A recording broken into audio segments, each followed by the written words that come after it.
નમસ્કાર વિદ્યાર્થી મિત્રો, the HB Kapadia group of schools અને જીએસટીવીના સંયુક્ત ઉપક્રમે પાસ થવાના પંચામૃત કાર્યક્રમમાં હું સંદીપ શાહ આપ સૌનું હાર્દિક સ્વાગત કરું છું. વિદ્યાર્થી મિત્રો, આજે ધોરણ 12 કોમર્સ નામાના મૂળ તત્વો કે જે મુખ્ય વિષય છે આ અંગે આપણે થોડી ઘણી માહિતી મેળવીશું. સૌપ્રથમ વિદ્યાર્થી મિત્રો, આપણે પ્રકરણ પ્રમાણે ગુણભારની ફાળવણી અને પ્રશ્નપત્રના પરિરૂપ વિશે થોડી માહિતી મેળવી લઈએ. જેમાં નામાના મૂળ તત્વોમાં ભાગ 1 અને ભાગ 2 એમ બે ભાગમાં વિભાજિત થયેલું છે. જેમાં ભાગ એમાં ચેપ્ટર નંબર 1 ભાગીદારીના હિસાબો 4 ગુણ અને ભાગીદારીના વાર્ષિક હિસાબો 12 ગુણ એમ બંને પ્રકરણનો કુલ ગુણભાર 16 છે. આમ જેમાં ભાગીદારીના વાર્ષિક હિસાબોમાં એક જ દાખલો પૂછાશે 12 ગુણનો, જેમાં કોઈ પણ પ્રકારની થિયરી પૂછાતી નથી. ભાગીદારીનું પુનઃગઠન ચેપ્ટર નંબર 3 4 ગુણ અને પાઘડી 5 ગુણ એમ બંને પ્રકરણનો સંયુક્ત ગુણભાર 9 છે. ત્યારબાદ ચેપ્ટર નંબર 5 નવા ભાગીદારનો પ્રવેશ 9 ગુણ, ભાગીદારની નિવૃત્તિ કે મૃત્યુ 9 ગુણ, ભાગીદારી પેઢીનું વિસર્જન 9 ગુણ. આ દરેક પ્રકરણ 9 ગુણના છે, જેનો કુલ ગુણભાર 27 છે. જેમાંથી એક ખાસ સૂચના આપવાની કે ભાગીદારનો પ્રવેશ 8 ગુણ અને નિવૃત્તિ કે મૃત્યુ 8 ગુણ, બે 8 ગુણના બે મોટા દાખલા પૂછાશે. અને ભાગીદારી પેઢીના વિસર્જનમાં સામાન્ય રીતે થિયરી બોર્ડમાં પૂછાતી હોય છે. માર્ચ 2010ના પ્રશ્નપત્રમાં 9 ગુણની થિયરી પૂછાઈ હતી. એટલે ભાગીદારી પેઢીના વિસર્જનમાં ખાસ થિયરીને મહત્વ આપવું અને સંપૂર્ણ થિયરી તૈયાર કરવી. હવે ભાગ 2 એમાં શેર મૂડીના વ્યવહારો 10 ગુણ અને ડિબેન્ચરના વ્યવહારો 10 ગુણ એમ બંનેનો ગુણભાર 20 છે. જેમાં શેર મૂડીના વ્યવહારોમાંથી 8 ગુણનો એક મોટો દાખલો પૂછાશે, જ્યારે ડિબેન્ચરના હિસાબોમાં 3 માર્ક અને 2 માર્ક્સના દાખલા પૂછાતા હોય છે. અને ડિબેન્ચરના હિસાબોમાં પણ થિયરી તૈયાર કરવી. એના પછી ચેપ્ટર નંબર 3 નાણાકીય પત્રકોનું વિશ્લેષણ 4 ગુણ અને હિસાબી ગુણોત્તર 8 ગુણ એમ બંનેનો કુલ ગુણભાર 12 છે. જેમાં આખા એકાઉન્ટન્સીમાં માત્ર એક જ પ્રકરણ એવું છે જેમાં કોઈ પણ દાખલો પૂછાતો નથી, નાણાકીય પત્રકોનું વિશ્લેષણ 4 માર્ક્સની થિયરી, જેમાં એક MCQ, એક SQ અને એક 2 માર્કનો ટૂંકો પ્રશ્ન એમ 1 માર્ક અને 2 એમ 4 માર્કની સંપૂર્ણ થિયરી પૂછાતી હોય છે. ત્યાર પછી હિસાબી ગુણોત્તરમાં 2 માર્ક અને 3 માર્કના ટૂંકા દાખલા પૂછાશે. હવે ચેપ્ટર નંબર 5 દેશીનામું અને દેશીનામા પદ્ધતિના વાર્ષિક હિસાબો, આ બંને પ્રકરણનો સંયુક્ત ગુણભાર 16 છે, જેનો વ્યક્તિગત ગુણભાર આપવામાં આવ્યો નથી. જેમાં દેશીનામું અને દેશીનામાના વાર્ષિક હિસાબોમાં 1 માર્કના 4 પ્રશ્નો, 2 MCQ અને 2 ટૂંકા પ્રશ્નો પૂછાશે અને એક 12 ગુણનો દાખલો એમ 12 અને 4 16 ગુણનો કુલ સંયુક્ત ગુણભાર છે. જેમાં ખાસ દેશીનામાની ઓરમાં દેશીનામા પદ્ધતિના વાર્ષિક હિસાબો બોર્ડમાં પૂછાતા હોય છે. બોર્ડના કુલ વિદ્યાર્થી મિત્રો 18 પ્રશ્નપત્રમાંથી 16 પ્રશ્નપત્રમાં બંને એકબીજાની અથવામાં પૂછાયા હતા. માત્ર 2 જ વખત માર્ચ 2011 અને જુલાઈ 2011 આ 2 પ્રશ્નમાં જ દેશીનામાની અથવામાં દેશીનામા પદ્ધતિના વાર્ષિક હિસાબો પૂછાયા નથી. એટલે કે દેશીનામાની અથવામાં માત્ર દેશીનામું પૂછાયેલું છે. એટલે જો કોઈ પણ એક ચેપ્ટર ઓમિટ કરવામાં આવે, એની અવગણના કરવામાં આવે, તો એ પરીક્ષામાં આપણને નુકસાન કરે. એના મતલબ એ કે બંને પ્રકરણ ઉપર સંપૂર્ણ પૂરેપૂરી તૈયારી કરવી અને બંને પ્રકરણને સરખું મહત્વ આપવું. હવે વિદ્યાર્થી મિત્રો, આ ભાગ 1નો જે કુલ ગુણભાર છે એ 52નો રહેશે અને ભાગ 2નો કુલ ગુણભાર 48, એટલે 52 + 48 એમ કુલ ગુણભાર 100નો છે. આપણે પ્રકરણ પ્રમાણે ગુણભારની ફાળવણી જોઈ. હવે આપણે પ્રશ્નપત્રના પરિરૂપ વિશે ચર્ચા કરી દઈએ. પ્રશ્નપત્રનું પરિરૂપ, જેમાં નામાના મૂળ તત્વોના વિભાગ એમાં પ્રશ્ન ક્રમાંક 1 થી 10 જે MCQ પ્રકારના રહેશે, જે દરેકનો 1 ગુણ 10 ગુણ ના રહેશે. સેક્શન બી પ્રશ્ન નંબર 11 થી 20 જે 1-2 વાક્યમાં જવાબ આપવાના રહેશે, જેમાં 10 પ્રશ્નો પૂછાશે, જેનો ગુણભાર પણ 10 છે. સેક્શન સી પ્રશ્ન ક્રમાંક 21 થી 27 7 પ્રશ્નો પૂછાશે, જેમાં દરેક પ્રશ્ન 2 ગુણનો, એટલે કુલ ગુણભાર એનો 14 રહેશે. સેક્શન ડી પ્રશ્ન ક્રમાંક 28 થી 33 તમારા 6 પ્રશ્નો પૂછાશે, જેનો ગુણભાર 18 રહેશે. એટલે કે 3 પ્રશ્નો અને 3 માર્ક્સના અને 6 પ્રશ્નો એમ 18 ગુણ. સેક્શન ઈ પ્રશ્ન નંબર 34 થી 36 દરેક દાખલા, અહીં મોટા દાખલા 8 ગુણના રહેશે, જેનો ગુણભાર 24 છે. એટલે 8 માર્ક પ્રવેશમાંથી, 8 માર્ક નિવૃત્તિમાંથી અને 8 માર્ક શેર મૂડી એમ 3 મોટા દાખલા 24 માર્ક્સના પૂછાશે. અને સેક્શન એફ પ્રશ્ન ક્રમાંક 37 અને 38, જેમાં બે મોટા દાખલા પૂછાશે, જેનો એક દાખલાનો ગુણભાર 12નો છે, એટલે 12 ગુણના બે દાખલા, એનો કુલ ગુણભાર 24 રહેશે. એટલે નામાના મૂળ તત્વના પેપરમાં કુલ 38 પ્રશ્નો રહેશે, જેનો કુલ ગુણભાર 100 રહેશે. જેમાં 34, 35 અને 36 એમ 3 મોટા દાખલા 24 માર્ક્સ અને 37 અને 38 બે મોટા દાખલા 24 માર્ક્સ. માત્ર 5 જ દાખલા બોર્ડની એક્ઝામમાં 48 માર્ક્સના રહેશે, જેમાં પૂરેપૂરું મહત્વ આપવાનું રહેશે. હવે આજે આપણે જે 12 માર્ક્સનો મોટો એક દાખલો પૂછાતો હોય છે, દેશીનામું કે દેશીનામાના વાર્ષિક હિસાબો, એમાં પ્રકરણ નંબર 5 દેશીનામા વિશે આપણે વિસ્તૃત માહિતી મેળવીએ.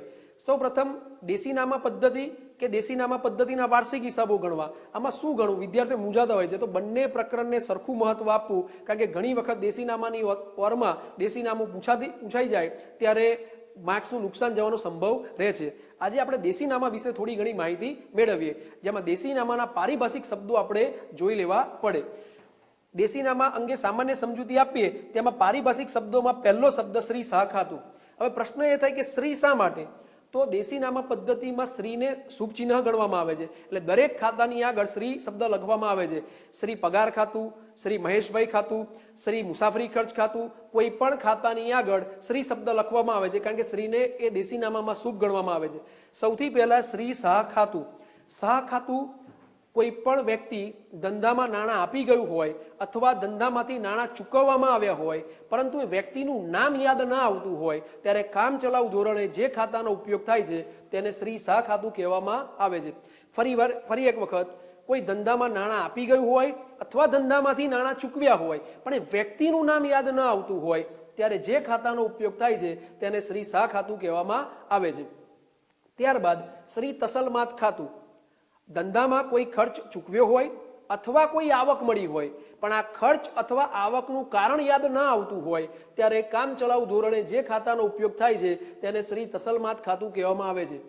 ખર્ચ અથવા આવકનું કારણ યાદ ના આવતું હોય તો તસલમાત ખાતાનો ઉપયોગ થાય છે. એક પ્રશ્ન અહીંયા MCQ પ્રકારનો પૂછાતો હોય છે, કયું ખાતું એ દેશીનામા પદ્ધતિમાં ઉપલક ખાતા જેવું છે? તો તસલમાત ખાતું. ઉપલક ખાતા જેવું કોઈ ખાતું છે તો એ તસલમાત ખાતું છે. એના પછી શ્રી હથ્થુ ખાતું. કોઈ લેણદારને નાણાં ચૂકવવા માટે ધંધાના નોકર, મુનિમ અથવા આંગળીયા દ્વારા નાણાં મોકલવામાં આવે ત્યારે કામચલાઉ ધોરણે જે ખાતાનો ઉપયોગ થાય છે તેને શ્રી હથ્થુ ખાતું કહેવાય. એટલે લેણદારને રૂપિયા ચૂકવવા માટે કોઈના દ્વારા નાણાં મોકલવામાં આવે ત્યારે જે ખાતાનો ઉપયોગ થાય છે તેને શ્રી હથ્થુ ખાતું કહેવાય. શ્રી દેશાવર ખાતું. ધંધાનો માલિક, નોકર કે મુનિમ ધંધા માટે બહારગામ ખરીદી કરવા માટે જાય અને ધંધામાંથી નાણાં લઈને જાય ત્યારે કામચલાઉ ધોરણે જે ખાતાનો ઉપયોગ થાય છે તેને શ્રી દેશાવર ખાતું કહેવાય. એટલે કે દાખલા તરીકે 5000 રૂપિયા ધંધાના નોકર મહેશભાઈને આપી વડોદરા ખરીદી કરવા માટે મોકલ્યા, એટલે ધંધામાંથી નાણાં જાય છે, એટલે રોકડ ખાતું જમા થાય, પણ કામચલાઉ ધોરણે દેશાવર ખાતું ઉધાર કરવામાં આવે છે, એટલે તે વખતે આમ નોંધ થાય શ્રી દેશાવર ખાતે ઉધાર, તે રોકડ ખાતે જમા. એટલે બહારગામ ખરીદી કરવા માટે જાય ત્યારે દેશાવર ખાતાનો ઉપયોગ થતો હોય છે. શ્રી સિલક વધઘટ ખાતું. કોઈ પણ ધંધાનો માલિક સાંજે ચોપડા પ્રમાણેની સિલક અને પોતાના કેશ બોક્સ પ્રમાણેની સિલક મેળવતો હોય છે. જો આ બંને સિલકમાં તફાવત પડે તો જે ખાતાનો ઉપયોગ થાય છે તેને શ્રી સિલક વધઘટ ખાતું કહેવાય. એટલે દાખલા તરીકે કેશબોક્સમાં સિલક 4800 છે અને ચોપડા પ્રમાણે સિલક 5000 છે, તો 200 રૂપિયા સિલકમાં ઘટાડો જોવા મળ્યો. તે વખતે ધંધામાંથી રોકડ જાય છે, એટલે રોકડ જમા અને સિલક વધઘટ ખાતું ઉધાર કરવામાં આવે છે. એટલે શ્રી સિલક વધઘટ ખાતે ઉધાર, તે રોકડ ખાતે જમા. એટલે જો સિલકમાં વધારો થાય અથવા ઘટાડો થાય, આવા સંજોગોમાં સિલક વધઘટ ખાતાનો ઉપયોગ થાય છે. આવું થવાનું કારણ શું? ચોપડા પ્રમાણે 5000 સિલક હોય અને ગલ્લામાં 4800 સિલક હોય, તો આવું થવાનું એક મુખ્ય કારણ એ હોય કે ધંધામાંથી કોઈને 200 રૂપિયા આપ્યા હોય, ચૂકવ્યા હોય, મજૂરીના પગારના કોઈને આપ્યા હોય, પણ એ નોંધ કરવાની રહી ગઈ હોય. સિલક ગલ્લામાંથી 200 રૂપિયા જાય છે, એટલે ગલ્લામાં 200 ઓછા થઈ જશે, પણ ચોપડામાં નોંધ ન કરી હોય તો 200 રૂપિયાની સિલક ઘટશે. એટલે જ્યારે સિલકમાં વધઘટ આવે ત્યારે સિલક વધઘટ ખાતાનો ઉપયોગ થતો જોવા મળે છે. દાખલા નંબર 13 અને દાખલા નંબર 14માં સિલક વધઘટનો ઉપયોગ થયેલો જોવા મળશે. શ્રી ચાંદલા ખાતું. કોઈ વેપારી અથવા ગ્રાહકના શુભ પ્રસંગે ધંધામાંથી ચાલ્લો કરવામાં આવે, એટલે કે રોકડ રકમનો ચાલ્લો કરવામાં આવે અથવા કોઈ વસ્તુ ખરીદીને ભેટ આપવામાં આવે ત્યારે જે ખાતાનો ઉપયોગ થાય છે તેને શ્રી ચાલ્લા ખાતું કહેવાય. દાખલા તરીકે કોઈ ગ્રાહક જ્યોત્સનાબેન એના પુત્રના શુભ પ્રસંગે એમના લગ્ન પ્રસંગે, પુત્રના લગ્ન પ્રસંગે 501 રૂપિયાનો ચાલ્લો કરવામાં આવે તો ધંધામાંથી રોકડ જાય છે, માટે રોકડ ખાતું જમા થશે, તો તે વખતે ખર્ચ પેટે શ્રી ચાલ્લા ખાતાનો ઉપયોગ થશે. એટલે આમનો જ થશે શ્રી ચાલ્લા ખાતે ઉધાર, તે રોકડ ખાતે જમા. હવે વિદ્યાર્થી મિત્રો, બે વિશિષ્ટ શબ્દો ઉબળેક રકમ અને ઉપર ટપકે રકમ, આમાં વિદ્યાર્થીઓ મોટા ભાગે ભૂલ કરતા જોવા મળે છે. ઉબળેક રકમ, ધંધામાંથી કોઈ વ્યક્તિ 2-4 દિવસના વાયદે નાણાં ઉછીના લઈ જાય ત્યારે કામ ચલાઉ ધોરણે જે ખાતાનો ઉપયોગ થાય છે તેને ઉબળેક રકમ કહેવાય. 2-4 દિવસનો જો વાયદો હોય અને નાણાં ઉછીના આપવામાં આવે તો ઉબળેક રકમ કહેવાય. એમાં એક વસ્તુ ખાસ ધ્યાન રાખવાની કે જ્યારે ઉબળેક રકમની નોંધ કરીએ ત્યારે ખાપા લખવામાં આવતું નથી, એટલે કે ખાતા વહીમાં આ વ્યક્તિનું ખાતું ખોલવાનું નથી અને રકમની નીચે ઉ શબ્દ લખવામાં આવતો હોય છે. એટલે કે જ્યારે આમનોંધ કરીએ, મહેશભાઈ 2 દિવસના વાયદે 500 રૂપિયા ઉછીના લઈ ગયા, તો આમનોંધ થશે શ્રી મહેશભાઈ ખાતે ઉધાર, તે રોકડ ખાતે જમા. પણ જ્યારે મહેશભાઈ ખાતું ઉધાર કરવામાં આવે તો એ બાબત જે લખતી વખતે ખાપા લખાતું નથી અને રકમની નીચે ઉ શબ્દ લખવામાં આવતો હોય છે. આ ઉબળેક રકમની વાત થઈ. હવે ઉપર ટપકે આપેલ રકમ, કોઈ વ્યક્તિ આજે સાંજે અથવા કાલે સવારે પરત કરવાનું કહીને નાણાં ઉછીના લઈ જાય ત્યારે આ રીતે આપેલ રકમને ઉપર ટપકે આપેલ રકમ કહેવાય છે. આજે સાંજે અથવા કાલે સવારે પરત કરવાનું કહીને કોઈ વ્યક્તિ નાણાં ધંધામાંથી ઉછીના લઈ જાય ત્યારે આ રીતે આપેલ રકમને ઉપર ટપકે રકમ કહેવાય. અને ઉપર ટપકે રકમનું એક બીજું નામ પણ છે જે કોર્નરિંગ ક્વેશ્ચન તરીકે પૂછાઈ શકે, હાથ ઉછીની રકમ. ઉપર ટપકે રકમનું બીજું નામ જણાવો, હાથ ઉછીની રકમ. આ ઉપર ટપકે રકમની કોઈ આમનોંધ કરવામાં આવતી નથી, પણ એની એક વિશિષ્ટ પ્રકારની નોંધ થાય છે, જેને એક ઉદાહરણ તરીકે અહીં સમજાવેલ છે. ઉપર ટપકે રકમમાં સૌથી પહેલા રોજમેડ કે બેઠામેડનો જ્યારે જમા બાજુનો સરવાળો કરીએ ત્યારે સરવાળો 7,000 રૂપિયા, તો એ 7,000 રૂપિયા સરવાળો કરી ડબલ અંડરલાઈન કરી દો. ઉધાર બાજુનો સરવાળો 4,000 રૂપિયા, તો ઉધાર બાજુનો સરવાળો 4,000 લખી દો, જેમાં માત્ર એક જ લાઈન બતાવવાની રહેશે. એટલે જમા બાજુનો સરવાળો 7,000, ઉધાર બાજુનો સરવાળો 4,000. એટલે દિવસના અંતે અથવા ચોક્કસ સમયના અંતે આપણી પુરાંત બાકી રહેશે 3,000 રૂપિયા. હવે માની લઈએ કે જગદીશને 100 રૂપિયા સાંજે પરત કરવાની શરતે આપ્યા, જેની નોંધ કઈ રીતે કરવી, તો 100 રૂપિયા સાંજે જગદીશ પાછા આપી જશે, તો એની આમનોંધ કરવામાં આવતી નથી, પરંતુ પુરાંત બાકી જ્યારે આવે એને ઇનર કોલમમાં બતાવી દેવામાં આવે છે. એટલે કે 7,000 નો સરવાળો, જમા બાજુનો ઉધાર બાજુનો સરવાળો 4,000, એ બાદ બાકી કરીશું એટલે 3,000 શ્રી પુરાંત બાકી. પણ આપણા ગલ્લામાં 3,000 નહીં હોય, 100 રૂપિયા આપણે જગદીશને ઉછીને આપ્યા છે તો 3,000 બાકી, જેમાં 100 રૂપિયા જગદીશને ઉપર ટપકે આપ્યા, એટલે આપણા ગલ્લામાં સિલક 2900, પણ બતાવવાના 3,000. આવું કરવાનું કારણ એક જ છે કે આજે સાંજે જો આપી જાય તો આપણા ગલ્લામાં ભલે 2900 રહ્યા, પણ સાંજે આપી જશે એટલે ફરી પાછા 3,000 થઈ જશે, અથવા કાલે સવારે દુકાન ખોલતા આપી જાય તો ફરી પાછી આપણી સિલક 3,000 થઈ જાય. આમ આપણી સિલક તો 3,000 જ રહેશે. માટે ઉપર ટપકે આપેલી રકમની કોઈ નોંધ કરવામાં આવતી નથી, માત્ર એને અંદરના ખાનામાં દર્શાવવામાં આવે છે. વિદ્યાર્થી મિત્રો, ઉપર ટપકે રકમ અને ઉબળેક રકમ એનો તફાવત એક વખત 2 માર્ક્સમાં બોર્ડમાં પૂછાયેલો છે. ઉબળેક રકમ અને ઉપર ટપકે રકમના તફાવતમાં કયા મુદ્દા બે લખી શકાય, તો ફરી એકવાર જોઈ લઈએ. જો કોઈ વ્યક્તિ ધંધામાંથી 2-4 દિવસના વાયદે નાણાં ઉછીના લઈ જાય, 2-4 દિવસના વાયદે, તો તેને ઉબળેક રકમ કહેવાય. પણ જો કોઈ વ્યક્તિ આજે સાંજે અથવા કાલે સવારે પરત કરવાનું કહીને નાણાં ઉછીના લઈ જાય તો એને ઉપર ટપકે આપેલ રકમ કહેવાય. બીજો મુદ્દો કે ઉબળેક રકમની આમનોંધ રોજમેડ કે બેઠામેડમાં કરવામાં આવે છે, ઉપર ટપકે આપેલ રકમની કોઈ જ નોંધ એટલે આમનોંધ કરવામાં આવતી નથી. બીજું, ઉબળેક રકમનું બીજું કોઈ અન્ય નામ નથી. ત્રીજો મુદ્દો આપણો, ઉપર ટપકે રકમને હાથ ઉછીની રકમ પણ કહેવામાં આવે છે. એટલે માર્ચ 2012ના પેપરમાં બોર્ડમાં આ તફાવત 2 માર્ક્સમાં પૂછાયેલ હતો, તેનું ખાસ ધ્યાન રાખવું. હવે વિદ્યાર્થી મિત્રો, આજે મેં ચર્ચા કરી જે પારિભાષિક શબ્દો શીખ્યા, શ્રી શાહ ખાતું જેમાં વ્યક્તિનું નામ યાદ આવતું ન હોય, તસલમાત ખાતું ખર્ચ કે આવકનું કારણ યાદ ન હોય, હથ્થું ખાતું લેણદારને નાણાં મોકલવામાં આવે ત્યારે, દેશાવર ખાતું બહારગામ ખરીદી કરવા માટે ધંધામાંથી નાણાં લઈને જવામાં આવે ત્યારે, સિલક વધઘટ ખાતું ધંધામાં સિલક વધે કે ઘટે ત્યારે ઉપયોગ થાય, ચાલ્લા ખાતું ગ્રાહક કે વેપારીના શુભ પ્રસંગે ચાલ્લો કરવામાં આવે, કોઈ વસ્તુ ખરીદીને ભેટ આપવામાં આવે, ઉબળેક 2-4 દિવસના વાયદે નાણાં ઉછીને આપવામાં આવે, ઉપર ટપકે આજે સાંજે અથવા કાલે સવારે પરત કરવાનું કહીને નાણાં ઉછીને આપવામાં આવે. આ પારિભાષિક શબ્દો જે છે એ મોટા ભાગે દાખલામાં ઉપયોગી છે, જે ટેક્સ્ટબુકના આપણા પાઠ્યપુસ્તકના દાખલા નંબર 14, દાખલા નંબર 15, દાખલા નંબર 16 અને દાખલા નંબર 20 એમાં ઉપયોગી નીવડશે. આ જે 4 દાખલા હું બોલ્યો, જેમાં 14, 15, 16 અને 20 એના જેવા જ ઉદાહરણ નંબર 4, 5, 6 અને ઉદાહરણ નંબર 10, જો આ 8 દાખલા ગણી નાખવામાં આવે તો બોર્ડમાં લગભગ 12 માંથી 12 માર્ક્સ તમારા આવી શકે. હવે વિદ્યાર્થી મિત્રો, આ પારિભાષિક શબ્દો સિવાય અન્ય કેટલાક એવા શબ્દો છે કે જે બોર્ડની પરીક્ષામાં 1-1 માર્કના MCQ SQમાં પૂછાતા જોવા મળે છે, જેની આપણે સમજ કેળવી લઈએ. સૌપ્રથમ અન્ય શબ્દમાં પહેલું કબાલાવહી. મોટા ભાગના પેપરમાં પ્રશ્ન નંબર 19 અથવા 9મા પ્રશ્નમાં આ MCQ અથવા SQમાં 1-1 માર્કના પ્રશ્નમાં પૂછાતું હોય છે. કબાલાવહી એટલે કે વાયદા બજારના વેપારીઓ વાયદાના સોદાની વિગતો રાખવા માટે જે શબ્દનો ઉપયોગ અથવા જે ચોપડાનો ઉપયોગ કરે છે તેને કબાલાવહી કહેવામાં આવે છે. આના માટે એક સ્પેશિયલ એ લોકો ચોપડો રાખે છે જેને કબાલાવહી કહે છે. ફરી એકવાર, વાયદા બજારના વેપારીઓ વાયદાના સોદાની વિગતો રાખવા માટે જે ચોપડો રાખે છે તેને કબાલાવહી તરીકે ઓળખવામાં આવે છે. હવે બીજો શબ્દ કાંધું કરી આપવું. દેશી નામામાં કાંધું શબ્દ એટલે શું? તો કાંધું એટલે હપ્તો, કાંધું કરી આપવું એટલે હપ્તો કરી આપવો. સરાફ પોતાના ગ્રાહકને લોનની ચૂકવણી માટે નાની નાની રકમના હપ્તા કરી આપે તેને કાંધું કરી આપવું કહેવાય. અને કાંધાનું વ્યાજ એટલે કે હપ્તાનું વ્યાજ, આ બંને શબ્દો ધ્યાનમાં રાખવા. કાંધું કરી આપવું એટલે કે હપ્તો કરી આપવો અને કાંધાનું વ્યાજ એટલે કે હપ્તાનું વ્યાજ. હવે શબ્દ આવશે ખાતું મંડામણ અથવા ખાતું મંડામણી.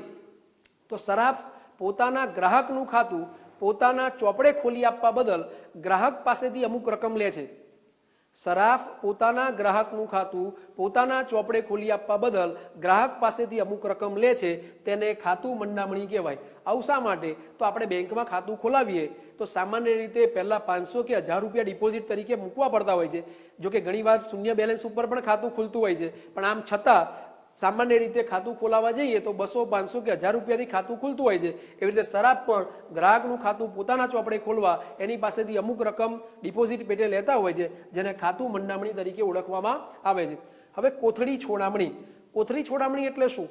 જ્યારે ગ્રાહક સરાફ પાસેથી નાણાં લે ત્યારે ગ્રાહકને અમુક વ્યાજની રકમ સરાફ પહેલેથી કાપી લે છે.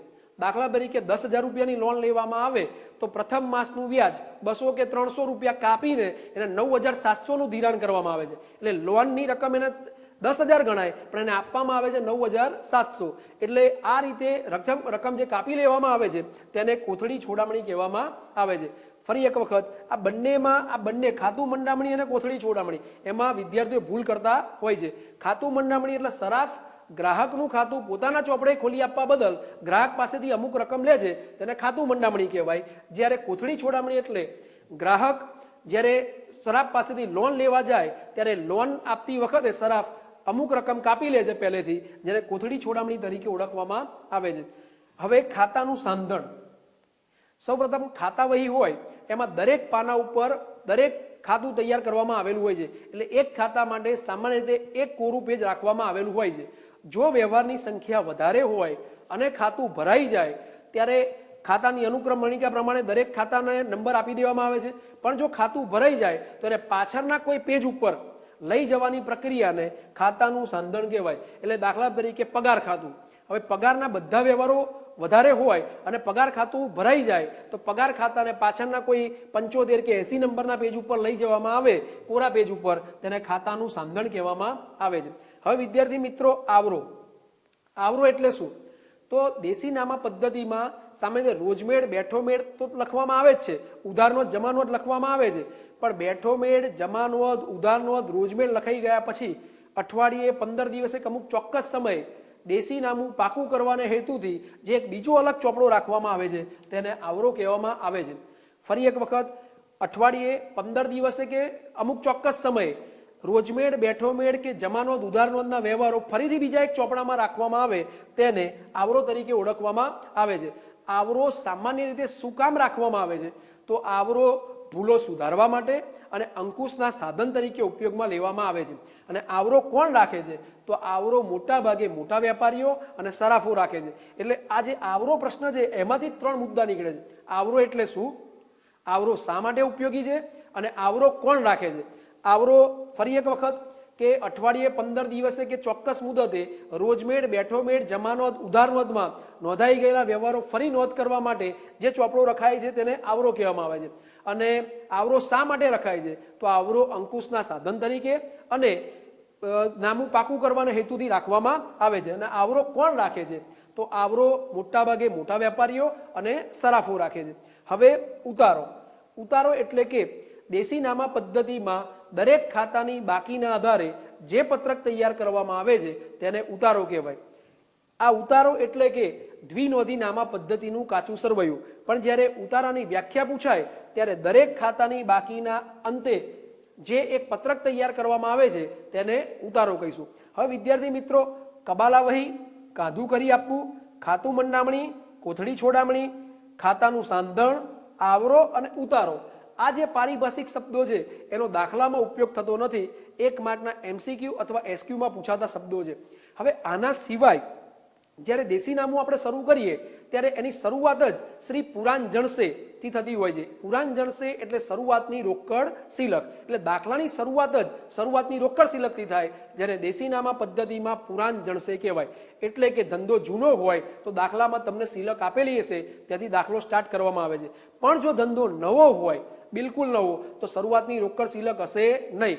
આવા સંજોગોમાં જ્યારે ધંધો નવો હોય ત્યારે સવા રૂપિયો ગુજરાતીમાં લખી એની સામે શ્રી ગણેશાઈ નમ લખવામાં આવે છે.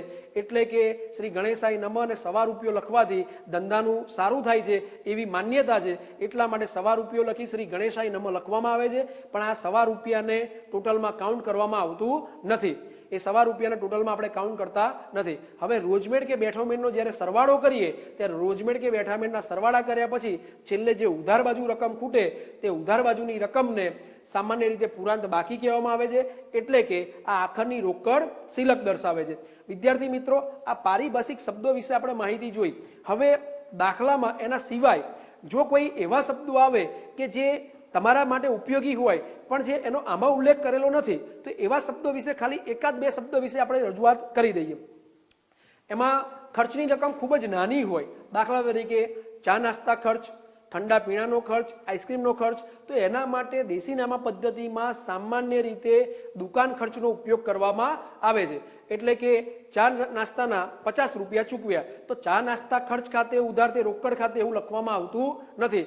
ચા નાસ્તા, ઠંડા પીણા કે આઈસ્ક્રીમ એવા નાના ખર્ચા માટે દેશી નામા પદ્ધતિમાં શ્રી દુકાન ખર્ચનો ઉપયોગ કરવામાં આવે છે. એટલે શ્રી દુકાન ખર્ચ ખાતે ઉધાર તે રોકડ ખાતે જમા. દેશી નામામાં રોકડ ખાતું ક્યાંય વપરાતું નથી, એટલે દુકાન ખર્ચ ખાતે ઉધાર. એવી જ રીતે ધંધામાં એક કરતા વધુ વ્યવહારો, એક જ વ્યવહારમાં એક કરતા વધુ ખાતા ઉધાર કે જમા અસર પામતા હોય, એટલે દાખલા તરીકે એક જ વ્યવહારમાં પગારના 500, જાહેરાત ખર્ચના 200 અને સ્ટેશનરી ખર્ચના 100 રૂપિયા ચૂકવ્યા, તો એક જ વ્યવહારમાં એક કરતા વધુ ખાતા ઉધાર કે જમા અસર પામતા હોય ત્યારે દેશી નામા પદ્ધતિમાં શ્રી વિગત ખાતાનો ઉપયોગ કરવામાં આવે છે. એટલે શ્રી વિગત ખાતે ઉધાર તે રોકડ ખાતે જમા, એના માટે દરેક વ્યવહારની અલગ આમનોંધ કરવામાં આવતી નથી. અને વિગત નામનું ખાતું ખાતાવહીમાં ખોલવામાં પણ આવતું નથી. પછી બાબત જેમાં ઇનર કોલમમાં પગાર, જાહેરાત ખર્ચ અને સ્ટેશનરી ખર્ચ નોંધી દેવામાં આવતો હોય છે.